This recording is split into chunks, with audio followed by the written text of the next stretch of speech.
اعوذ باللہ من الشیطان الرجیم بسم اللہ الرحمن الرحیم ربی اشرح لی صدری ویسر لی امری واحلل عقدۃ من لسانی یفقہوا قولی۔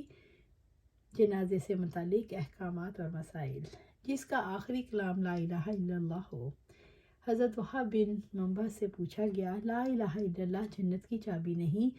انہوں نے فرمایا، کیوں نہیں، لیکن ہر چابی کے دندانے ہوتے ہیں، اگر تو ایسی چابی لائے جس کے دندانے ہیں تو تالا کھل جائے گا، بصورت دیگر نہیں کھلے گا۔ ابو ذر غفاری رضی اللہ تعالیٰ عنہ سے روایت ہے، انہوں نے کہا، آپ صلی اللہ علیہ وآلہ وسلم نے فرمایا، میرے رب کی طرف سے میرے پاس ایک آنے والا آیا اور مجھے خوشخبری دی کہ میری امت میں سے جو شخص بائیں حالت یعنی اس حالت میں فوت ہو کہ وہ اللہ کے ساتھ کسی کو شریک نہ کرتا ہو تو جنت میں داخل ہوگا۔ میں نے عرض کیا، اگرچہ اس نے زنا کیا ہو اور چوری کی ہو؟ آپ نے فرمایا، ہاں، اگرچہ اس نے زنا کیا ہو اور چوری کی ہو۔ عبداللہ بن مسعود رضی اللہ تعالیٰ عنہ سے روایت ہے، انہوں نے کہا، اللہ کے رسول صلی اللہ علیہ وسلم نے فرمایا، جو شخص اس حال میں فوت ہو کہ وہ اللہ کے ساتھ شرک کرتا ہو اور وہ دوزخ میں داخل ہوگا، اور میں کہتا ہوں جو شخص اس حال میں فوت ہو کہ اللہ کے ساتھ کسی کو شریک نہ کرتا ہو وہ جنت میں داخل ہوگا۔ امام بخاری کا رحمۃ اللہ علیہ کا یہ مقصد ہے کہ مریض اور قریب المرگ آدمی کو کلمہ طیبہ کی تلقین کی جائے تاکہ اس کا خاتمہ ایمان پر ہو۔ اگرچہ تلقین کے متعلق واضح حدیث میں بھی کتب حدیث میں بھی مروی ہے، لیکن امام بخاری رحمۃ اللہ علیہ کی شرائط کے مطابق نہ تھیں، اس لیے انہوں نے پیش نہیں کیا۔ چنانچہ صحیح مسلم میں ہے کہ اپنے قریب المرگ تعلق داروں کو لا الہ الا اللہ پڑھنے کی تلقین کرو۔ تلقین کا مطلب یہ نہیں کہ اس کے پاس شہادتوں کا ذکر کیا جائے، بلکہ اسے پڑھنے کے متعلق کہا جائے۔ آپ صلی اللہ علیہ وآلہ وسلم نے ایک انصاری کی اعتماد داری کے لیے تشریف لے گئے تو آپ نے اسے کہا کہ کہہ لا الہ الا اللہ کہ لا الہ الا اللہ کہو۔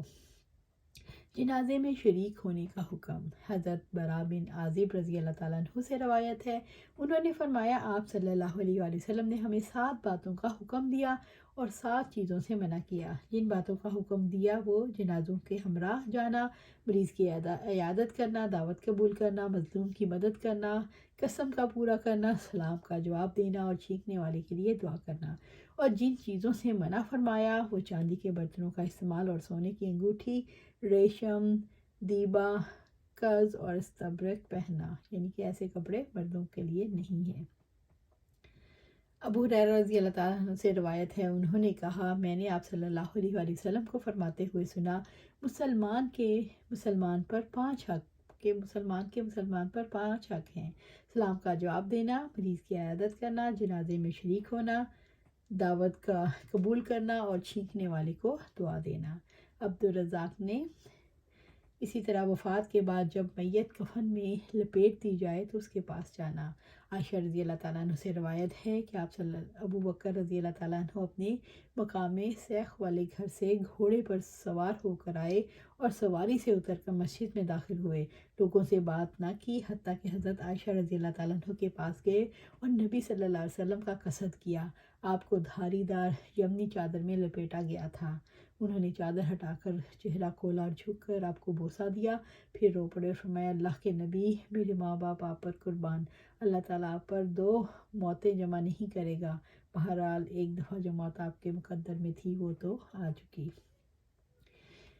ابو سلمہ کہتے ہیں، مجھے حضرت ابن عباس رضی اللہ تعالیٰ عنہ نے بتایا کہ جب حضرت ابوبکر رضی اللہ تعالیٰ عنہ باہر آئے تو حضرت عمر رضی اللہ تعالیٰ عنہ لوگوں سے باتیں کر رہے تھے، ان سے فرمایا، بیٹھ جاؤ۔ انہوں نے بیٹھنے سے انکار کر دیا۔ آپ نے انہیں دوبارہ بیٹھنے کو کہا لیکن وہ نہ بیٹھے۔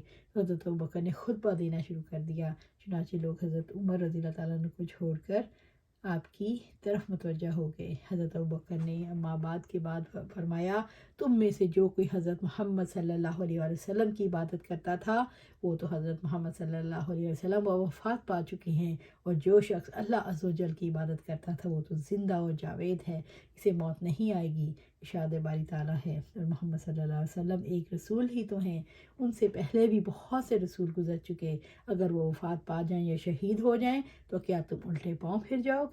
اور جو کوئی الٹے پاؤں پھرے گا پھر جائے گا تو اللہ کا کچھ نہیں بگاڑ سکتا، اور شکر گزاروں کو اللہ تعالیٰ جلد ہی اچھا بدلہ دے گا۔ اللہ کی قسم، گویا لوگ پہلے جانتے ہی نہ تھے کہ اللہ تعالیٰ نے یہ آیت نازل فرمائی ہے، حتیٰ کہ ابو بکر رضی اللہ تعالیٰ نے اسے پڑھا اور ان سے لوگوں نے ہی آیت سیکھی، پھر ہر شخص کی زبان پر اس آیت کا ورد ہو گیا۔ ایک انصاری خاتون حضرت ام علا رضی اللہ تعالیٰ عنہ سے روایت ہے، جو ان عورتوں میں شامل ہیں جنہوں نے نبی صلی اللہ علیہ وسلم کی بیعت کی تھی۔